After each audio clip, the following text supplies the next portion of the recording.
સુરતના અલથાણ વિસ્તારમાં સગીરાની છેડતીને લઈ કરનારને પોલીસની વાનમાંથી ખેંચી ઉશ્કેરાયેલા લોકોએ મેથીપાક આપ્યો હતો તો બનાવને લઈ ધારાસભ્ય પણ સ્થળે દોડી ગયા હતા અને પોલીસ સાથે મળી મામલાને થાળે પાડ્યો હતો. સુરતમાં નાની બાળાઓ સગીરાઓ પર નરાધમો નજર બગાડતા હોવાના કિસ્સાઓને લઈ લોકોમાં આક્રોશ જોવા મળી રહ્યો છે. ત્યારે અલથાણમાં સગીરાની છેડતી કરાતા ચકચાર મચી ગઈ હતી. એક સગીરા ટ્યુશનેથી ઘરે જતી હતી ત્યારે તેની છેડતી કરાઈ હોવાની ઘટનાની જાણ થતાં જ તાત્કાલિક લોકો ભેગા થતા પોલીસ દોડતી થઈ ગઈ હતી અને પોલીસે ગણતરીના સમયમાં જ આરોપીને ઝડપી પાડ્યો હતો. જોકે આરોપીને પોલીસ મથકે લઈ જવાયો ત્યાં જ લોકોએ પોલીસ જીપમાંથી આરોપીને કાઢી ઢોર માર માર્યો હતો.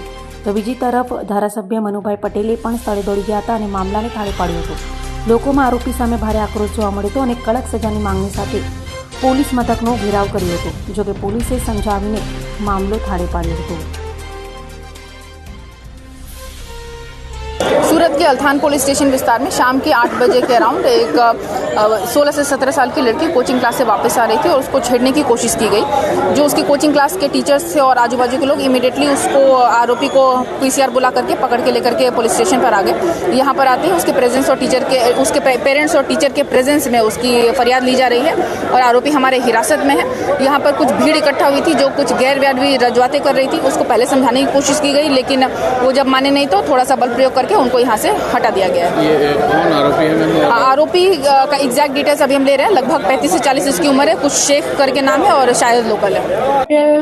કે જો બધા હતા આવ્યા મારી દીકરી માટે આટલા બધા બહાર પબ્લિક ભેગી થઈ એ માટે બધાનો ખૂબ ખૂબ આભાર. અને મેં મારી છોકરીની છેડતી થઈ એ માટે પોલીસ સ્ટેશનમાં એફઆઈઆર લખાયો તો મને પેલું પોલીસ સ્ટેશનમાંથી સરસ અને સારો સહકાર મળ્યો છે કે કાલે મારી છોકરીને ન્યાય મળશે. તો એ બદલ સમાજ પરિવાર એસપીજી ગ્રુપ હોય બી બધા માટે બધાનો ખૂબ ખૂબ ધન્યવાદ. બીજું તો કશું કઈ કહેવાનું મારે જે કહેવાનું હતું એ તો મેં કહી દીધું. મારી છોકરી સેફ છે એને સજા મળશે એટલે ચેપ્ટર અહીંયા ક્લોઝ છે.